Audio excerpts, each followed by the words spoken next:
welcome to another episode of Millionaires, our made where we believe you can grow to be a millionaire in all 6 aspects of health. That's right, it's not just about being rich, although we do talk about your financial health and we will be focusing on that today.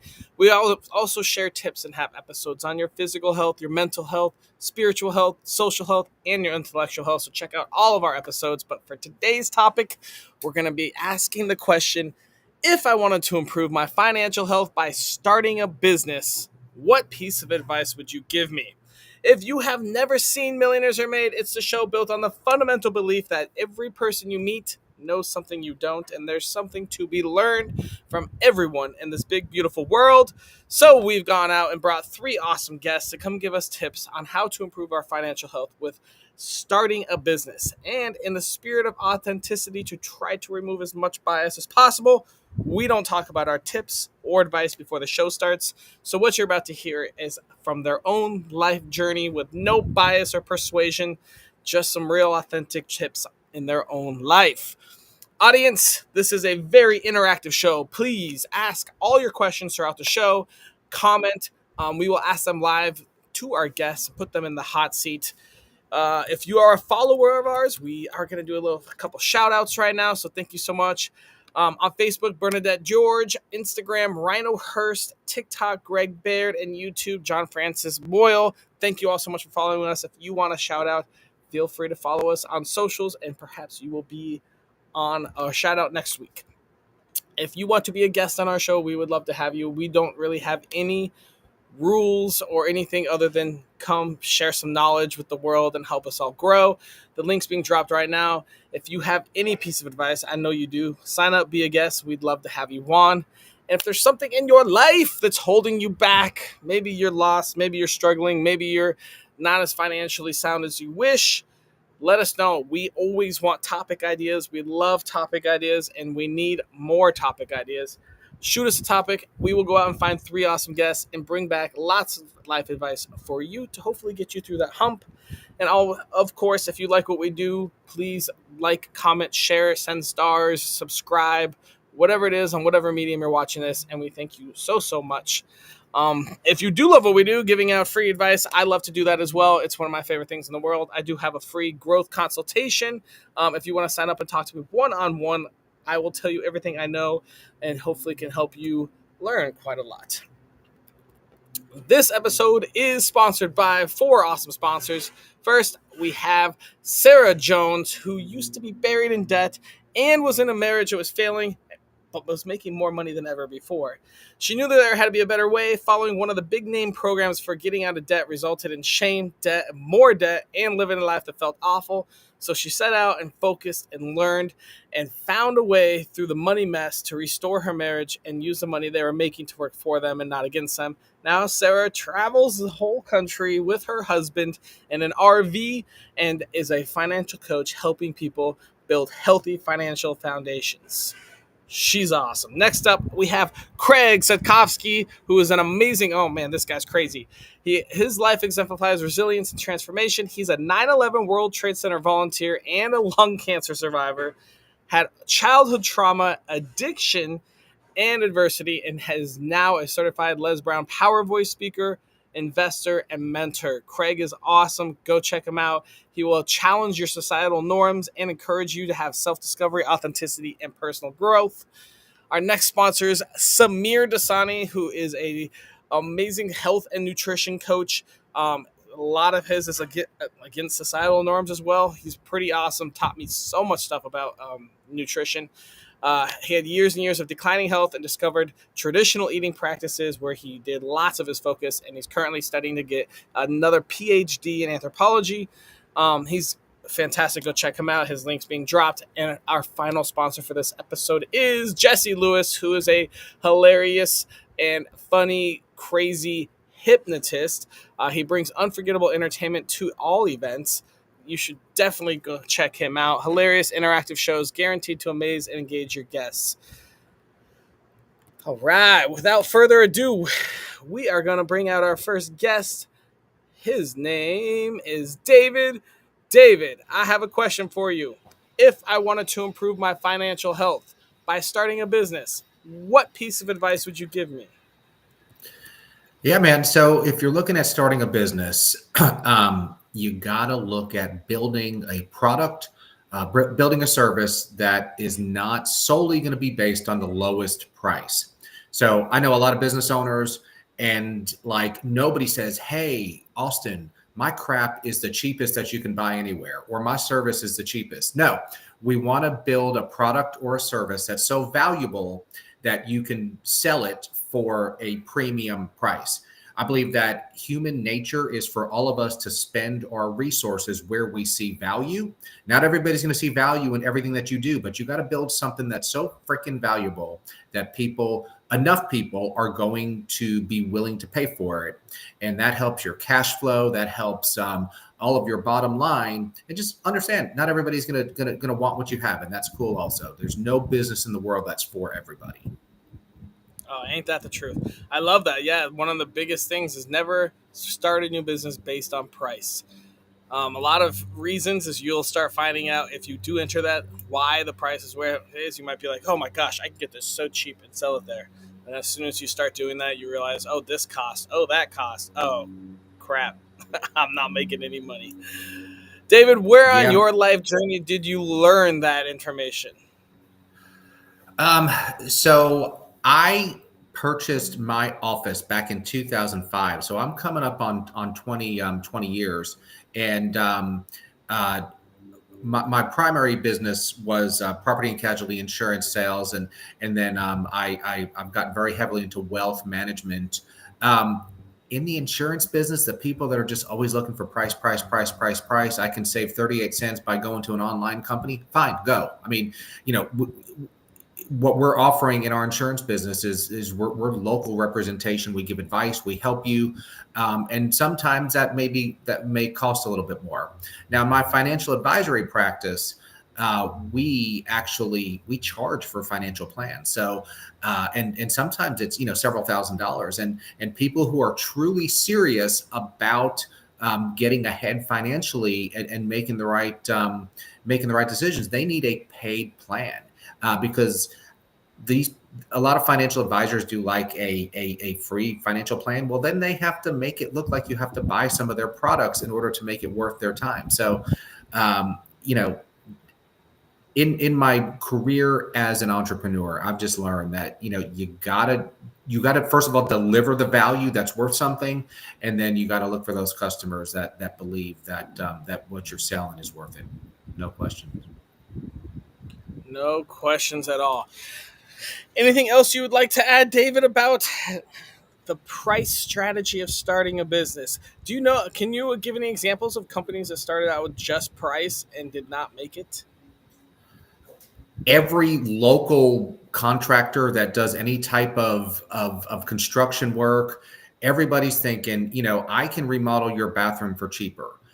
But what they don't understand is, first of all, let me get back to it. When you're starting a business, there's a lot of weird mindset issues that come in. And sometimes people just, they break down the initial cost that they're charging their customer, maybe something huge like three, four, five, $600 an hour. And mentally, I'm not worth that much money. Well, you got to Oh subtract out yes. all of your expenses. You got to subtract out the times that you do work and you don't get paid, because that happens in business. You got to subtract out when sometimes you have to eat the cost of a mistake, because that happens in business. So number one, you're not going to make the amount of money that your job quote says.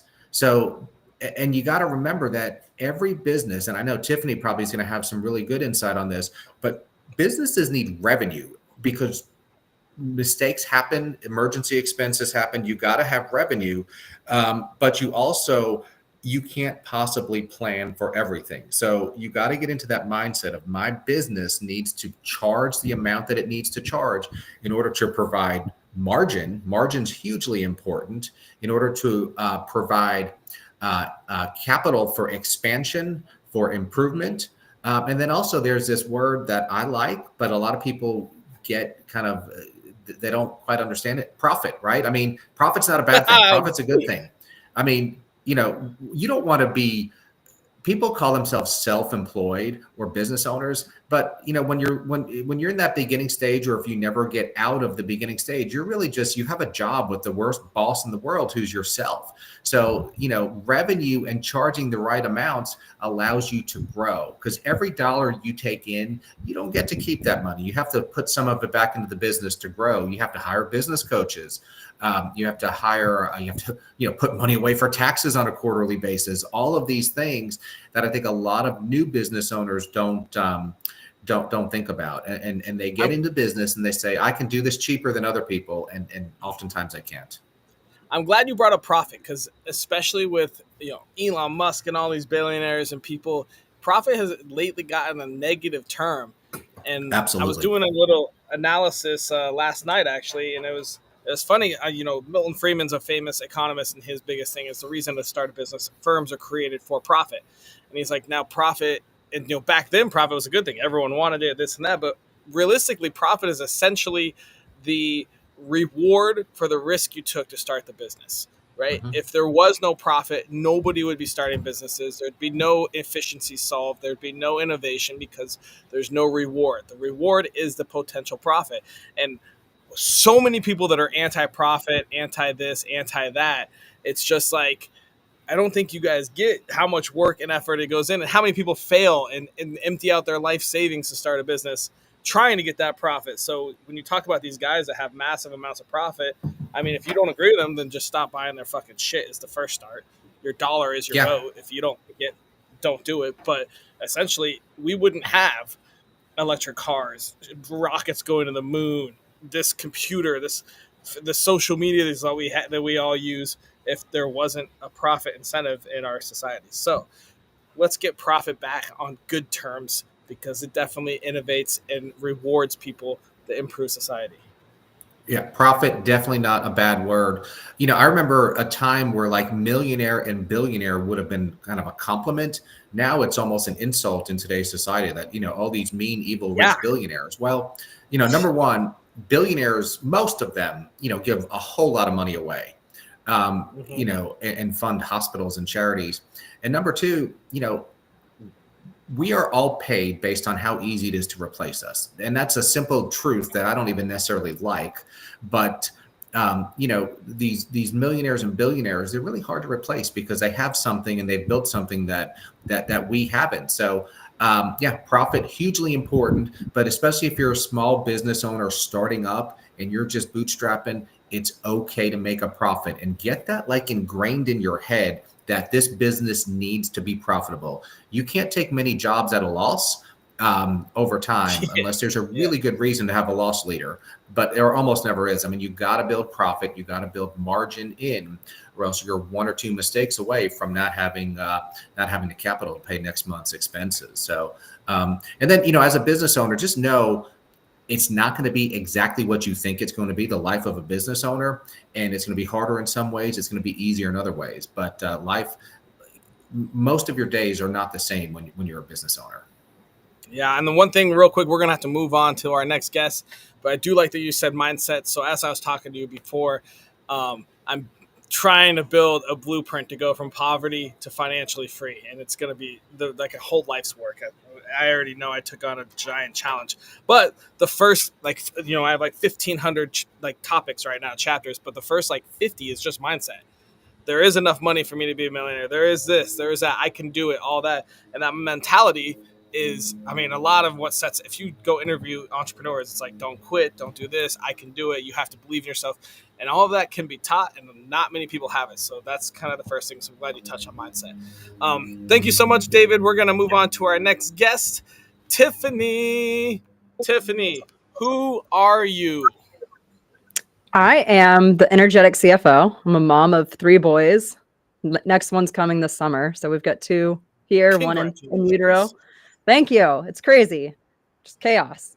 So I started the energetic CFO to bring finance to the small businesses, because fractional CFOs are all over the place, but not super approachable or affordable. And I help businesses transfer their data into something they can actually use and do something with in their business. Love it. All right. Well, Tiffany, you sound like someone that has a good answer for my next question. If I wanted to improve my financial health by starting a business, what tiny piece of advice would you give me? Start with knowing your numbers and create the system so you can pull a P&L and know exactly how much you need to make each month. Good. I All yeah, right. Know what you need to make. Yeah, I mean, it goes back to the profit conversation. It doesn't revenue, like, I love hearing business owners talk about how much revenue they're bringing in, and it's just comical because then you find out they've got a 5% margin. So, yeah, they're making $1,000,000, but they're not taking home a whole lot for that effort. So, They got a sweet knowing 50,000 a year job to themselves. right, and I bet their team's making more than them. So, starting with Sometimes. what number you need to make, and if you're not making that number in your business, still pay yourself and then loan it back to the business and pay yourself interest. And that way you get that tax write-off and you're getting compensated for the work and the effort that you're putting in. I love it. All right, Tiffany, where on your life journey did you learn this tip? Yeah, I my husband and I built a real estate portfolio pretty aggressively, and it gave us financial freedom, which was great, but not having a clear view on those numbers made it difficult to make decisions. So we got super clear early on, and we're able to make monopoly plays where we will sell a house and buy a big giant Airbnb. So we bought a hotel. So having that clarity on the numbers allows us to make tax advantages moves and to level up and increase our net worth and cash flow pretty easily. Awesome. Well, it looks like our third guest disappeared again. So, well, this is perfect timing. Great. Well, let's bring David back out and let's start doing some real in-depth talking. All right, what's up, David? How you doing? We back. I like it. I love it. I love All talking right. business. Both you guys talked about profit. What do we want to ask about that? Audience, this is a great time to ask questions. Let's focus on profit and let's focus on what do you, here we go. What's a good profit margin in general? That's you, Tiffany. You answer that one. I mean, I think it's very specific to the business and your goals at the end of the day. If you're paying yourself a massive salary, that's going to change your profit margin. So I don't have a firm number that I like to see with my clients. I mean, if I have to throw a number out, I would say at least 20% so that you're getting a reasonable pay for what you're doing. But I think it depends on the size of the business, the type of business. I mean, if you're selling a product, that's a very different profit margin than a service. So there's not really a blanket answer. I think it's what number works for you. And at the end of the day, to me, it's that total take home pay after taxes. Like after everyone gets their cut, how much are you taking home? And do you recommend that owners should not take a W 2 and that they should be paid as dividends?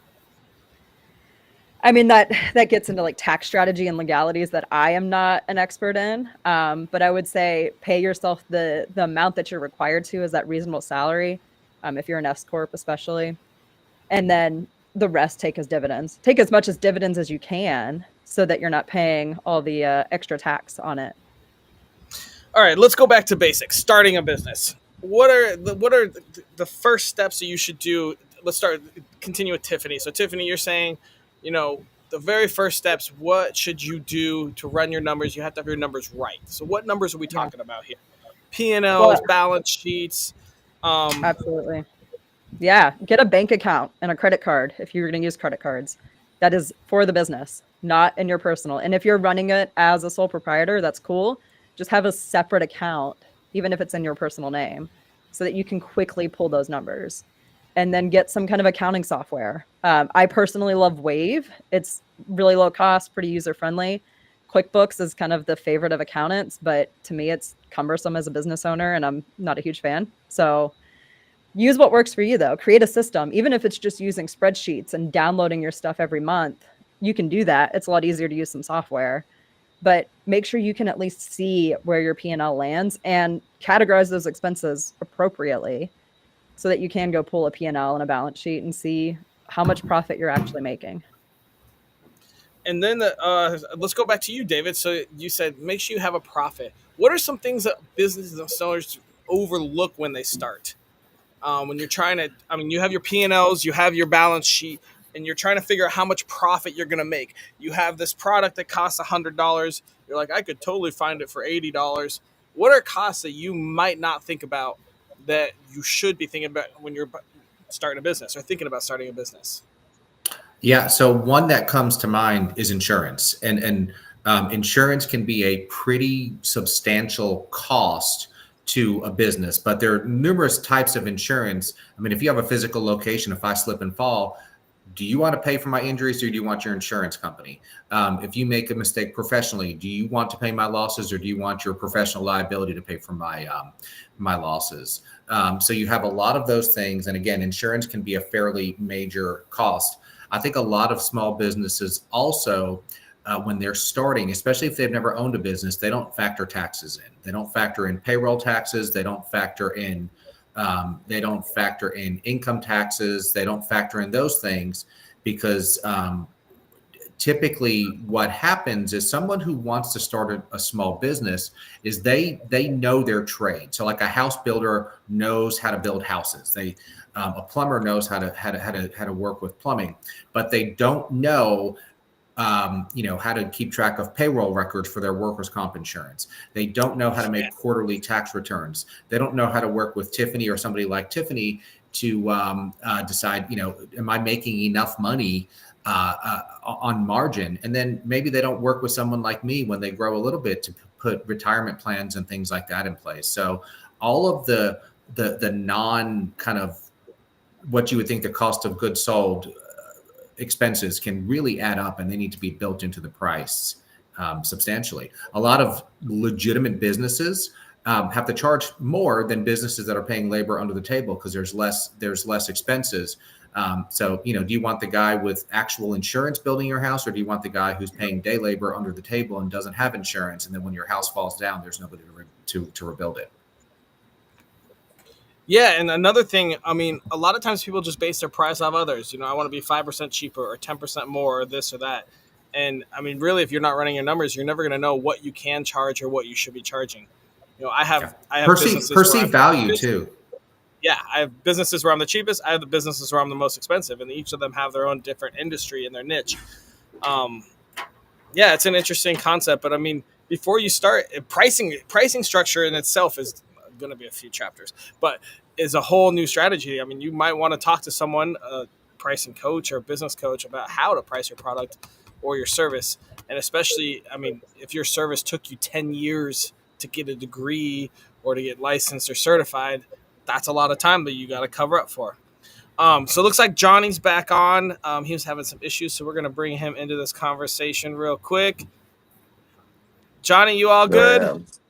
Hey, I'm on my phone. I don't know why my computer will not work no matter what I do. No It will worries. not work.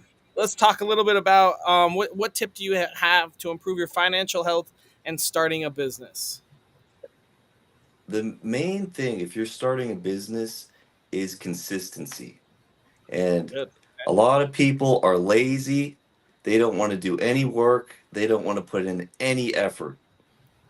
If you want to start a business and you want to succeed, do it every day and work on it and give it your all. Put all your effort into it and learn every day.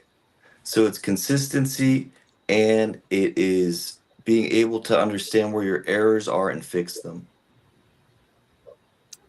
Being learning and coachable. All right. Yeah. Tiffany, what are your thoughts on that tip? I got to be honest, pregnancy brain just hit me like a steam train, and I blacked out for a second. Consistency when you're starting your business. Consistency. Thank you. Yeah, I mean, it is funny the people who think they can post on social once a week and that's going to get them the clients and the results that they want, if that's the strategy. And I think consistency is absolutely key. It's showing up day in and day out, like Johnny said. And even the days you don't really want to, that's when it gets really hard, when, the kids are sick or whatever's happening and you just figure out how to do it. I mean, this piece of device, this cell phone, can do so much, and it's finding a way to get the stuff done even when it's difficult.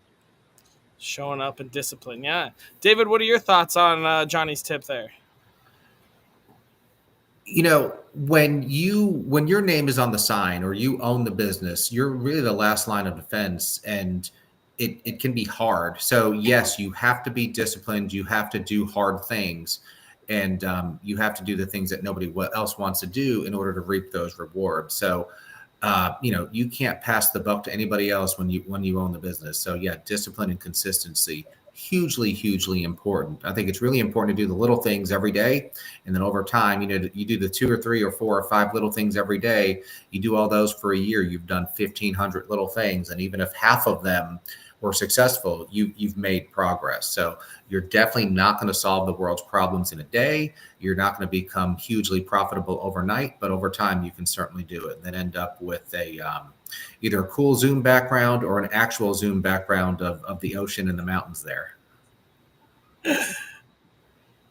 It's just Zoom Plus Premium, okay? All right. All right, guys. Well, hey, Johnny didn't hear your tips, so Tiffany and David, you guys want to share your tips, and let's see what Johnny's got to say about them. Yeah. So my big one was to build a business that is selling a product or a service that you can charge a premium price for. Don't build a business where your value proposition is call me, save money. Call me, I'm cheaper. Number one, I don't think that tends to attract price conscious clients and customers. And in my experience, sometimes they're the neediest. But also, we got to charge enough so that we're building profit and building revenue so we can build our margin, so we can reinvest in the business, but ultimately so we can pay ourselves in some way, shape, or form what we deserve, because I want my business to fund my lifestyle and to fund my family's lifestyle. And that's a main purpose of the business. And that comes down to profit. What are your thoughts, Johnny? I completely agree. And with me, I think content is king. I just did an interview yesterday with a guy by the name of Underdog Millionaire who works with Fortune 500 companies, including Walmart. And he said one thing that he always does is he split tests everything. So no matter what he's doing, he's split testing, whether it could be a landing page or it could be an email. It could even be an email sequence. And I was learning some things talking to him, and I had a good time talking to him.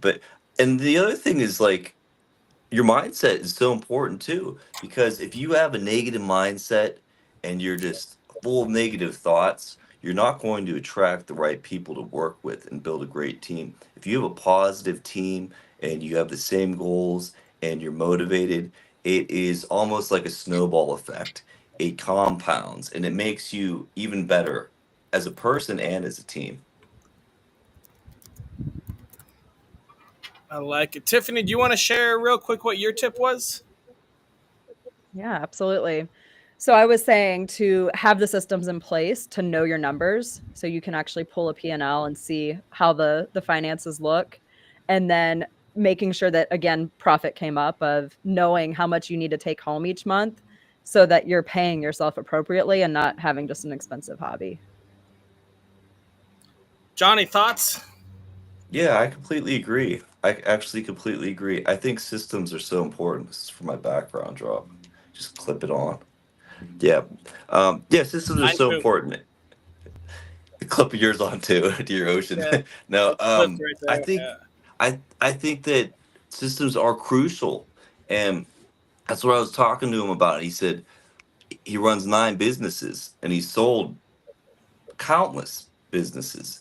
And if you have the right systems in place, you can run a lot of businesses. You can streamline it. And understanding what your profits are and the profit margins, I think, are incredibly important as well. Exactly. All right, guys, we've gotten to the point in our show where we have to come up with a daily challenge. So this challenge must take less than 5 minutes a day, must cost $0, must be available to everyone in the world, and it must be how to improve our financial health by starting a business. What ideas do you guys have? Yeah, so I can jump in first. I'd love for everybody to get some paper or get some digital equipment and write down your long-term vision for your business. And I'm talking about how much money you want to make, I'm talking about what your lifestyle is going to be. I'm talking about how you help the world with your business. And then write down maybe what your vision for the end of this year, end of 3 years, end of 5 years might be. So 1, 3, 5 year, and then the ultimate vision. And then freaking read that every morning and just meditate on it. And sometimes your subconscious mind figures out how to make these things happen when we just when we become obsessed with them. So write down your vision, long-term vision, 1, 3, and 5 year vision, and then just read it every morning. So on that note, my number one thing anytime anyone wants to start a business is the MVCV. So that's your mission, vision, and core values. And so I guess that's kind of a good little challenge to focus on each one. You can do this in your personal life. You can do it for that specific thing. And like you said earlier, your exit strategy, your mission could be, I want to go impact, I want to go coach 100 people for 3 years and then sell the business or whatever it is. But your mission doesn't have to be long-term. So that's a good little challenge. I like that as a start. Mission, vision. Here we got a question from the audience. What are the key financial considerations before starting a new business? Oh boy. Anyone want to take that? Yeah, I mean, there's a lot of them. I don't think that you should, depending on the business and your structure, spend more than you need to if it's a new business. Because let's say you buy something like, oh, I want to sell all these t-shirts, and you buy hundreds and hundreds of t-shirts or thousands of them, and then you can't sell them. So do start off real small, and then you can scale from whatever you have. So if you do want to sell t-shirts, let's say you want to sell t-shirts, just get a few t-shirts. If you really think you can sell them, you think you have the base, the clout, you know enough people, just get a few. And then can you sell just a handful of them? If you can, then you can scale it. So that's what I take into consideration whenever I'm doing a business, and the financial considerations involved as well. Very good. I would add keep your overhead low as much as you Yeah. can because overhead can creep very fast. And consider your financing options. You can give a piece of the business away, and that's equity. You can take on some debt and pay a set interest rate. And each has its pros and cons.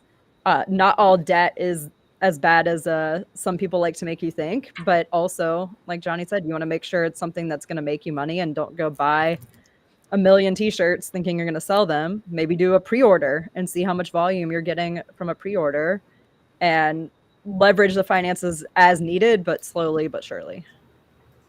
Great tips, guys. All right, let's get back to our daily challenge and see if we can wrap that up. So, I like the idea of a mission, vision, core value every day. You could go over one of those. Any other thoughts, maybe Johnny or Tiffany? I love that. I would look at what limiting beliefs you have around your business and your finance and your money, and try to pick one a day and just change your thought process around it. So let's say you think money doesn't grow on trees. Look at maybe how you can see abundance in life and where money does flow to you, and focus on that, and just change your focus on one small thing a day. I like that. So we'll just incorporate all that. You can kind of pick what you want. I like that we all went mindset. It's so entertaining how really starting a business, working for yourself it's really all just how your mind works, and it can be changed. I mean, that's why half the coaches in the world have a business, is because people have limiting beliefs left and right. All right, so each day, take 5 minutes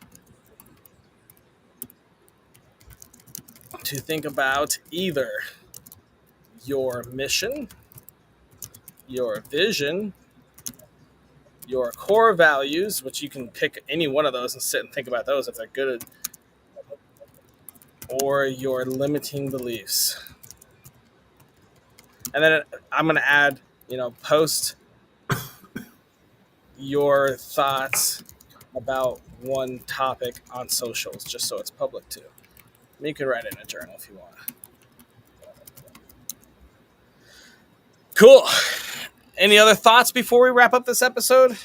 Yes, I think what you could do every day is you could make content every day, and it could be video content for 5 minutes. It could be writing something, typing something. You could use a computer, and it's, let's say you're not using any money. It doesn't have to be your computer. It could be at a library. You type something. You can make a video at a library for not using any money at all. But make it for 5 minutes every day. Make content every day and post it on social media every day, because content is king.